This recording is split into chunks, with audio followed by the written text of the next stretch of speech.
अच्छा, आपने बहुत बार कोटा के बारे में सुना होगा। पढ़ाई का स्थल है, बच्चे आते हैं, पढ़ाई करते हैं, कंपटीशन की तैयारी करते हैं, यूपीएससी अधिकतर वहाँ से निकालते हैं लोग। और बहुत बार लोगों ने एग्जाम्पल देखे भी हैं। ऐसा नहीं है कि सिर्फ हवा में बातें होती हैं। जो सच है वो सामने आता है और जो सच है उसे स्वीकार करना चाहिए। लेकिन एक सच ये भी है कि कोटा में एक हॉन्टेड होटल है जिसका नाम है ब्रिजराज भवन पैलेस। ठीक है, यहाँ पर बहुत बार लोगों ने ऐसी अजीब अजीब चीज़ें महसूस करी हैं, सुनी हैं, देखी हैं, जिसको मतलब आप नकार नहीं सकते कि ऐसा कुछ नहीं होता। भूत प्रेत आत्मा एग्जिस्ट नहीं करते और बहुत सारी बातें और भी। लेकिन अच्छा, शुरुआत। नमस्कार, हर हर महादेव, जय भोलेनाथ। मैं हूं नितिन, यह है चाचा का रेडियो। यहाँ से व्लॉग्स, मूवी रिव्यूज़, आर्टिकल वगैरह लेकर आता हूँ। मैंने कल एक व्लॉग भी अपलोड किया था, उसका लिंक मैं डिस्क्रिप्शन में रख दूंगा। बताना मुझे कितनी सारी गलतियाँ हैं, क्योंकि मेरे को ये आता है नहीं और कोशिश करी है, क्योंकि हम तो भैया स्टूडियो वाले हैं और स्टूडियो में बैठ कर बनाना बताना आता है, या अब अपने गार्डन में बैठ कर बता दिया करते हैं, क्योंकि आप लोगों ने मुझे कह रखा है कि नितिन यहाँ पर भी चलेगा। और ब्लॉग मैंने पहली बार कोशिश करी थी, अगर ठीक लगा तो ठीक है, नहीं लगा तो बताना कहाँ कहाँ क्या क्या गलतियाँ हैं। होता क्या है कि इसके बारे में बहुत सारे आर्टिकल हैं जो मैंने पढ़े।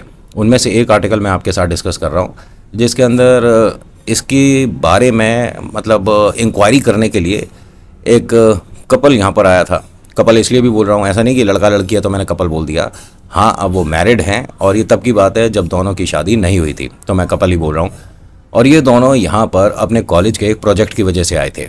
और ये राहुल और साक्षी का आर्टिकल है जो मैं आपके साथ डिस्कस कर रहा हूँ। राहुल और साक्षी को 3 ऐसी पुरानी इमारतों पर अपनी रिसर्च लिखनी थी कि जो कॉलेज में सबमिट होनी थी। उसमें सबसे पहले इन्होंने यही चुना। इनके दोस्तों ने कहा कि भाई ऐसा है, आसपास बहुत सारी और भी हैं, उनमें से किसी को देख ले या थोड़ा सा दूर जाकर देख ले। इस वाली बिल्डिंग के पीछे ना इतिहास बहुत ज़्यादा डरावना है, मतलब बड़ी अजीब अजीब चीज़ें हैं।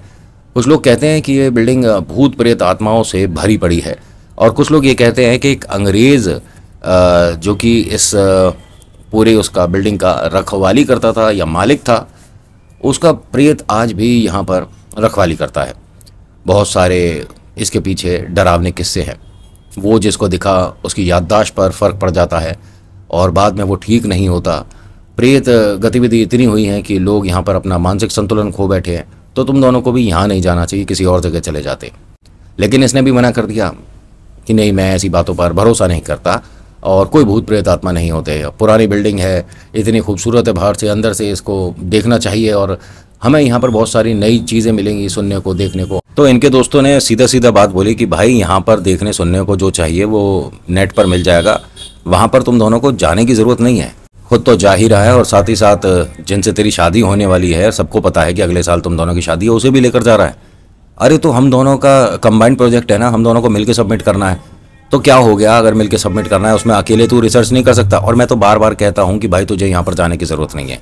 बताइए, रात में भी टिंडे टमाटर। अब आदमी क्या रात के 1 बजे तो रिकॉर्डिंग करेगा नहीं है, मतलब ऐसे में तो फिर डरावनी बातें होती हैं। अब होता क्या है कि राहुल और साक्षी दोनों ने ये बात मानी नहीं और अपने इस प्रोजेक्ट पर फोकस करने लग गए। इनका ना यहाँ पर आना हो ही नहीं पा रहा था। पहले इन्हें कहीं और जाना पड़ गया, किसी और बिल्डिंग पर चले गए, 5-6 दिन इनके वहाँ पर चले गए। फिर उसके बाद घर में कोई फंक्शन आ गया, उसको अटेंड करने लग गए। बार बार ये बिल्डिंग से मतलब जितना पास आने की कोशिश करें उतनी दूरी बन जाए, कोई ना कोई काम आ जाए, बीच में अड़चन आ जाए। एक दिन तकरीबन 12-15 दिन हो गए तो इनका मित्र मिला। उसने कहा कि भाई तुम्हारी कैसी रही रिसर्च, तुम्हारे को कुछ भी डरावना महसूस नहीं हुआ? उसने कहा भाई तेरे सवालों के जवाब तब देंगे जब हम वहाँ पहुँचे हैं, हम कल जाएंगे। अरे तुम अभी तक भवन पे पहुँचे नहीं हो? उसने कहा नहीं, बहुत सारे काम और बीच में एक बिल्डिंग और थी, उसको भी कवर करना था, 5 दिन तो वहीं लग गए थे। हाँ तो अच्छा है ना भाई, अगर समय आपको इशारा दे रहा है तो समझो ना। उसने कहा कि ऐसा कुछ नहीं होता भाई, भूत प्रेत आत्मा ना कल थे, ना आज है, ना कल होंगे। और ये आज की जनरेशन जो है प्रेतों को मानने लग जाए। कह रहा साइंस ने कितनी भी तरक्की कर ली हो, लेकिन साइंस के पास बहुत सारे सवालों के जवाब नहीं है। जैसे न जाने कितनी ऐसी बातें हैं। पहला, भानगढ़ का किला क्यों लिखा है वहाँ पर कि 6 बजे के बाद आप रुक नहीं सकते? रानी रत्नावती कौन है? कैसे उसके किताबों में जो चीज़ें लिखी हैं वो सामने आ गई थी? अमावस्या के वक्त जयपुर के किले को क्यों बंद कर दिया जाता है? क्यों वो तलवारों की घुंघरूओं की आवाज़ आती है? दिल्ली, खारी बावली, ये सब क्या है, मजाक है? नहीं, हाँ कुछ चीज़ें हैं लेकिन भूत तो नहीं है। कह रहा अच्छा, मतलब जब तक तुम देखोगे नहीं तब तक तो यकीन होगा नहीं। और मैं तो अब अगर कोई प्रेत सुन रहा हो तो मैं चाहूँगा कि मेरे दोस्त को दिख जाए। और हंसने लगे, तीनों जने हंस रहे थे। साक्षी ने कहा कि ये सब बेकार की बातें हैं, क्यों तू इसमें टाइम खराब करता है। कह रहा ठीक है, मैं तो चाहूँगा कि मैं यहाँ पर गलत हो जाऊँ और मेरे दोस्तों को कुछ ना दिखे, लेकिन ये सही हो गया क्योंकि इन्हें जो दिखने वाला है पूरी ज़िंदगी को याद है, तभी तो ये भाई साहब का आर्टिकल यहाँ पर आया। ये यहाँ पर पहुँचे अगले दिन सुबह तकरीबन 7 बजे। जो रिसेप्शन पे इन्हें मिली उन्होंने बताया कि देखिए ऐसा है कि कॉपी किताबें आप घर पर छोड़ आइए और ये होटल कुछ अलग है, फ़िलहाल आप जो सवाल कर रही हो हमसे आते ही वो कोई मतलब नहीं बनता। आपने आते ही क्या पूछा? या तो ये पूछते कि ये कब बना था, इसमें क्या क्या चीज़ पुराने ज़माने की है, किस किस चीज़ को हम अपनी रिसर्च में शामिल कर सकते हैं। आपने आते ही क्या पूछा? क्या ये आपकी बिल्डिंग हॉन्टेड है, भूत प्रेत रहते हैं, दिमाग है नहीं है, कौन से कॉलेज से हो? तो यहाँ राहुल ने कहा कि वेरी सॉरी, मैं बस ये कंफर्म करना चाह रहा था। कह रहे लेकिन ये आपका तरीका है नहीं। आपको किसने कहा? उसने कहा मैं देखिए उसका मजाक पहले ही बना चुका हूँ और मैंने अपने दोस्त को बहुत सारी बातें सुना दी हैं कि ऐसा कुछ नहीं होता, भूत प्रेत आत्मा नहीं होते, और जबकि मैं इस बिल्डिंग आया भी नहीं था। तो आप रिलैक्स प्लीज़, मैं आपकी तरफ से ही हूँ। उसने कहा आप किसी की भी तरफ से हों मुझे कोई फ़र्क नहीं पड़ता, लेकिन ये जो आप बार बार चीज़ बोल रहे हो ना, इस बिल्डिंग में नहीं बोलना है। क्या भूत प्रेत? एक काम करिए, वो दरवाज़ा है जिससे आप आए हैं, बाहर हो जाओ। यहाँ पर कोई रिसर्च के लिए आपकी हेल्प नहीं हो सकती। अरे मैडम प्लीज़, हमारा प्रोजेक्ट रुक जाएगा, कॉलेज में नंबर कम आ जाएंगे, जॉब पर बात आ जाएगी। मैडम प्लीज़, देखिए आपने भी तो जब कॉलेज किया था आपको भी सपोर्ट किया होगा सीनियर्स ने। प्लीज़ मैडम, हमारे सपोर्ट में कोई नहीं है, हमें और कोई बिल्डिंग नहीं समझ आ रही। चलो ठीक है, लेकिन आप प्लीज़ ये चीज़ अवॉइड करिए बार बार। लास्ट टाइम बोल रही हूँ, और आपको पूरे होटल को घुमाने के लिए कोई हम अपनी तरफ से किसी को अपॉइंट नहीं कर सकते। अपने आप मैनेज कर लोगे? हाँ हाँ, बस हमें आप यहाँ रिसेप्शन का नंबर दे दीजिए, कहीं हम फंस गए तो हम आपको कॉल कर देंगे। उन्होंने कहा आप मेरा मोबाइल नंबर ले जाइए, कहीं भी कोई बात होती है तो कॉल कर देना, मैसेज कर देना, हम बाकी कैमरे में देखकर आपको ज्वाइन कर लेंगे। उसने कहा ठीक है मैडम। अब इन्होंने अपना बड़ा सा रजिस्टर लिया, भाई साहब ने पेन लिया और चीज़ों को देख रहे थे, ऑब्जर्व कर रहे थे, कुछ पिक्चर वगैरह क्लिक कर रहे थे, जबकि उसने रिसेप्शन पे मना किया था कि आपको पिक्चर्स नहीं लेनी है। जो मना करो वो तो काम करते ही हैं, स्टूडेंट ख़ास तौर से। अब ये भाई साहब चलते चलते चलते चलते एक बड़ी सी लॉबी में आ गए। दाएं हाथ पर भी कमरे, बाएं हाथ पर भी कमरे।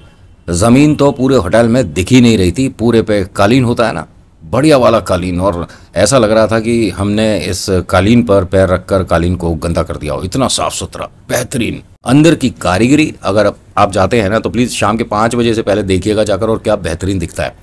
मैंने विज़िट किया है, खुद पर्सनली गया हूँ। और हाँ, हम बस पूरे में तो नहीं गए थे होटल में, बस ग्राउंड फ्लोर जो है बस वहीं पर रुके थे। बात हुई रिसेप्शन पे, थोड़ा वहाँ जो वेटिंग एरिया है वहाँ रुके थे, फिर डिनर किया और आ गए। लेकिन हाँ, कमरे वगैरह तो नहीं देखे थे हमने, लेकिन बना बहुत बेहतरीन है। कभी दोबारा आना हुआ तो ज़रूर मीटअप कर लेंगे हैं, लेकिन हॉन्टेड जगह पर मीटअप नहीं, कहीं और कर लेंगे। होता क्या है कि इन्होंने जिस फ्लोर पर इस वक्त थे, यहाँ एक चीज़ महसूस करी कि ये फ्लोर बाकी फ्लोर से कुछ ज़्यादा सर्द है, कुछ ठंडा ज़्यादा है। यहाँ हो सकता है एसी तेज़ कर रखा हो, है ना, कहीं पर डिग्री कम, कहीं पर डिग्री ज़्यादा, लेकिन इतना ज़्यादा तेज़ क्यों कर रखा है? चलते चलते इन्हें इतना ज़्यादा सर्द लगने लगा, तो भाई साहब रजिस्टर वगैरह बैग में रखकर ऐसे हाथ फोल्ड करके अपनी फ्रेंड से कहते हैं कि यहाँ कुछ ज़्यादा ठंडा नहीं है। वो नॉर्मल खड़ी है। उसने कहा नहीं, मुझे तो ऐसा कुछ नहीं लग रहा, जैसा होटल पूरा है वैसा ही है, मुझे इतना सर्दी क्यों लग रही है? तेरी तबीयत तो ठीक है? हाँ हाँ, मेरी तबीयत बिल्कुल ठीक है, लेकिन अब ये एकदम नॉर्मल हो गया। बात करते करते चल रहे थे, एकदम नॉर्मल हुआ। कहता है कि अब मैं बिल्कुल ठीक हूँ। तो उसने कहा तेरा दिमाग ठीक है? क्या बोल रहा है? नहीं नहीं साक्षी, मेरे को जब इस कमरे के पास से निकला ना तो बहुत ज़्यादा ठंड लग रही थी, फ्लोर पे ही मुझे ठंडा लग रहा था कुछ अलग सा, जैसे ही मैं इस पे आया था, और अब बिल्कुल नॉर्मल हो गया। मेरे को कुछ अजीब लग रहा है। मैं एक काम करती हूँ, पानी यहाँ पर आसपास कहीं होगा, मैं पानी लेकर आती हूँ तेरे लिए। नहीं नहीं, मैं वैसे ठीक हूँ, तू प्लीज़ मेरे साथ ही रुक, और इतना बड़ा होटल है, कहाँ ढूंढते फिरेंगे एक दूसरे को, यहीं रह। बहुत से आपने होटल देखे होंगे जो ये 5 स्टार 7 स्टार होते हैं, इनके जो दरवाजे हैं उसके पास कभी खिड़की देखी है? नहीं होती ना विंडो। भाई फिर प्राइवेसी किस बात की रही? प्राइवेसी की वजह से खिड़की दरवाजे के पास तो नहीं होती। हाँ, बड़ी विंडो होती है आपके रूम में कि आप बाहर देख सकते हो, लेकिन जो लॉबी होती है, जो कॉरिडोर होती है, गैलरी जो होती है, उसके दरवाजे के पास कभी खिड़की देखी है? नहीं। लेकिन इस दरवाजे के पास में खिड़की थी। इसने खिड़की की तरफ देखा और फिर ऐसा ऐसे लग रहा था कि यहाँ से एकदम ठंडी हवा आकर इसके पास से गई है। इसे बड़ा अच्छा सा लगा कि ये क्या हुआ था, तो अंदर उत्सुकता जागी मन में कि भाई देखना है मुझे, यहाँ से ऐसा क्या हुआ, कि किसका कमरा है, कौन है। खिड़की पर जाकर देखता क्या है कि एक आदमी है, पियानो के पास बैठा हुआ है। उसका चेहरा पियानो की तरफ है, लेकिन उसने जो कपड़े पहन रखे हैं वो अंग्रेज सैनिकों के कपड़े हैं। जैसे इंग्लैंड के सैनिक थे वो वाली उसने ड्रेस पहन रखी है। उसने बड़ी सी हैट लगा रखी है, पास में उसकी गन रखी हुई। अब उसे देखते देखते इसके मन में उत्सुकता जाग गई कि एक बार इस कमरे को अंदर से देखूं, हमारे को प्रोजेक्ट में लिखने के लिए बहुत सारी चीज़ें मिल जाएगी और इनसे भी पूछ लूँगा कुछ। सबसे पहले पूछूंगा कि आपने ये ड्रेस क्यों पहन रखी है। साक्षी पलट कर देखता तो साक्षी पूरी कॉरिडोर में कहीं नहीं। अरे यार, मैंने उसे मना किया था, मुझे पानी वानी की ज़रूरत नहीं है, पता नहीं पानी लेने कहाँ चली गई है। खैर, अब दरवाजे की तरफ इसकी नज़र गई तो दरवाजे पर बड़ा सा ताला। अरे यार, ये ताला क्यों लग रहा है, क्योंकि मैं पूरी बिल्डिंग में अधिकतर घूम चुका हूँ, किसी भी दरवाजे पर ताला नहीं है। और रिसेप्शन पे भी उन्होंने नहीं बताया कि अगर ताला है तो खोल। मैं चाबी, एक काम करता हूँ, फ़ोन करता हूँ उन्हें। इसने फ़ोन निकाला, जब तक रिसेप्शन वाली जो मैडम थी उन्हें फ़ोन करता। देखता क्या है, ये दरवाज़ा अपने आप धीरे धीरे खुल गया। जैसे ही दरवाज़ा खुला तो दरवाजे की तरफ देखकर कहता है कि अरे, मैंने तो सोचा था कि दरवाजे पर बड़ा सा ताला लग रहा है, मेरा दिमाग ही काम नहीं कर रहा है क्या। अब इस दरवाजे को इसने पूरा खोला, दरवाजे के अंदर कदम रखे। 2-3 कदम इसने रखे ही थे, तभी ये दरवाज़ा अपने आप बंद हो गया। अब यहाँ से इसने पलट कर देखा तो कोई खिड़की नहीं दिख रही दरवाजे के पास। बाहर से खिड़की भी दिखी थी, वो आदमी भी दिखा था। अब खिड़की कहाँ चली गई। खैर कोई बात नहीं, अपने आप को इस भ्रम से बाहर लाया कि मैंने शायद खिड़की देखी थी, जबकि 100% कन्फर्म है खिड़की में से ही तो वो आदमी दिखा था इसे। वो जो भाई साहब सामने बैठे हुए थे उनको बोलने लग गया, हेलो सर, सर प्लीज़ एक सवाल पूछना था आपसे। Excuse me, hello sir. इसने 2-3 बार और कोशिश करी, अच्छे से ग्रीटिंग कर रहा था कि किसी भी तरह से मेरे से बात तो करें। जब वो आदमी धीरे धीरे इसकी तरफ पलटना शुरू हुआ, तब इसके पास बहुत बुरी सी बदबू आनी शुरू हो गई। मतलब इतनी ज़्यादा बुरी स्मेल आ रही थी कि इसने जेब से रुमाल निकाल के अपने चेहरे पर रखा कि ये इस कमरे में एकदम से बदबू कैसे आनी शुरू हुई। ये लेफ़्ट राइट देख ही रहा था, तभी वो सामने उसकी पूरी चेयर जैसे घूमी। उसका चेहरा पूरा जला हुआ था, आंखें एकदम वाइट थीं, पलटी हुई थीं और वो कहीं से भी इंसान नहीं लग रहा था। वो चेयर से जब उतरा तो जैसे जानवरों के 4 पैर होते हैं इस तरह के थे, और हाइट इतनी कि छत से ऐसे वो नीचे मुड़ गया था। जबकि सामने स्टूल पर जब बैठा था तो नॉर्मल बैठा हुआ था चेयर पर, और पैर वैसे ही थे जैसे नॉर्मल सबके होते हैं, लेकिन जैसे ही उससे हटा है ये क्या बन गया। अब ये उसे देख रहा है और इसको समझ नहीं आ रहा ये क्या चीज़ है मेरे सामने। ये 2-2 कदम पीछे हट रहा था, वो धीरे धीरे इसके पास आ रहा है। लड़खड़ा कर ये एकदम यहीं पर गिर गया, और वो आदमी अब धीरे धीरे इसके फेस के पास आ रहा था। तभी ना जाने कहाँ से कोई बिल्ली आई और वो उस पियानो पर एकदम से जंप कर गई। उससे जैसे ही आवाज़ हुई, इसको साक्षी की आवाज़ आई, अरे होश में आओ ना, क्या हो गया तुम्हें।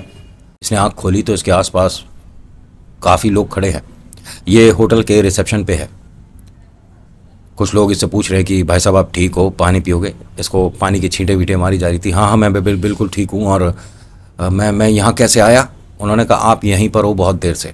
साक्षी ने कहा कि तू वहाँ पर खड़ा हुआ था और ना तू आगे जा रहा था ना पीछे जा रहा था, आंखें खुली हुई थी, तू कुछ बोल नहीं रहा था, तो मुझे हेल्प के लिए यहाँ से लोगों को लाना पड़ा। यहाँ जैसे ही तेरे को सोफे पे बिठाया तूने आंख बंद कर ली और जब से कुछ बोल ही नहीं रहा है। ये सब बेकार की बातें कर रही है तू। मैं उस कमरे पर रुका था, उस कमरे से मैं अंदर गया था दरवाजे खोलकर, और वहाँ एक अंग्रेज़ आदमी था बैठा हुआ था। मैं उससे सवाल जवाब कर रहा था, ना जाने वो कैसे एक अजीब से पर्सनैलिटी में बदल गया। वो 4 पैर थे उसके, इतनी लंबी हाइट थी। उन्होंने कहा आप रिलैक्स हो जाओ, आपने जिसे देखा है वो कई 100 साल पहले यहाँ पर राज किया करते थे, अब वो चले गए, उन्हें मरे ज़माने बीत गए। आप इनकी बात कर रहे हो। एक यहाँ फ़ोटो दिखाई गई। अब ये देखकर फिर से डर गया। हाँ यही वो आदमी है जिससे मैं मिला हूँ, लेकिन इसका फेस पूरा जला हुआ है। हाँ उनकी डेथ यहाँ पर जलने की वजह से ही हुई थी, लेकिन एक यहाँ पर इंडियन फोर्स का झगड़ा भी हुआ था, तो इंडियन फोर्स ने यहाँ पर अपनी जीत हासिल करी थी। लेकिन मैंने इस आदमी को देखा है, ये जिंदा है, बस इसके 4 पैर हैं। साक्षी ने कहा तुझे पता भी है, तू क्या बोल रहा है, बेकार की बातें कर रहा है। ये मानिए कि यहाँ से बाहर आते आते इसे 100% यकीन हो गया कि प्रेत आत्माएं होती हैं। इसने जाकर सीधा अपने उस दोस्त को बताया, और लेकिन ये जो प्रोजेक्ट बना रहा था इसे यहीं बंद कर दिया कि मैं नहीं बता सकता इसमें कितनी बिल्डिंग है, इसमें कितने कमरे हैं, क्योंकि अगर मैं जितना उसे याद करूँगा उतना वो आदमी, वो भयानक चेहरा मेरे सामने आएगा। तो आज के अनुभव में इतना ही, कैसा लगा बताना ज़रूर। So thank you so much for watching. मेरा नाम नितिन है, मुलाकात करूँगा एक अगली वीडियो में। हर हर महादेव, जय भोलेनाथ, धन्यवाद।